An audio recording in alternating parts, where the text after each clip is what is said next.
Hello, আসসালামু আলাইকুম viewers. আজকে কিন্তু আপনাদের জন্য চলে গিয়েছিলাম রয়্যাল ক্যাফে। এই ক্যাফেটা কিন্তু নিউলি ওপেন হয়েছে। আর এই ক্যাফের লোকেশন কলেজ রোডে যেতে সমাজসেবা অফিসের ঠিক একটু পাশে এটা অবস্থিত। তো চলুন ক্যাফের ভিতরটা কেমন করেছে দেখা যাক। আর কি কি খাবার আছে একটু দেখব। জাস্ট আজকে ট্রাই করার জন্য গিয়েছি।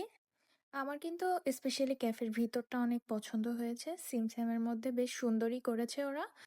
তো ভিডিওতে কতটা সুন্দর লাগছে আমি জানি না, বাট আমার খালি চোখেই বেশি সুন্দর লেগেছে।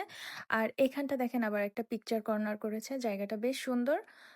আর ছোটখাটোর মধ্যে অনেক সুন্দর একটা জায়গা করেছে। তো আমি আজকে ফার্স্ট টাইম যেহেতু, সেহেতু আমি একটা কোল্ড কফি অর্ডার করেছিলাম আর একটা হট কফি অর্ডার করেছিলাম। তো একটা কোল্ড কফি আর একটা হট কফি, এই দুটো রিভিউ আজকে আপনারা পাবেন। দুইটা কফির টেস্টই একদমই পারফেক্ট ছিল, কোনো প্রবলেম ছিল না। কফির টেস্ট যেহেতু ভালো ছিল, আই থিঙ্ক অন্যান্য খাবারগুলো অনেক মজা হবে।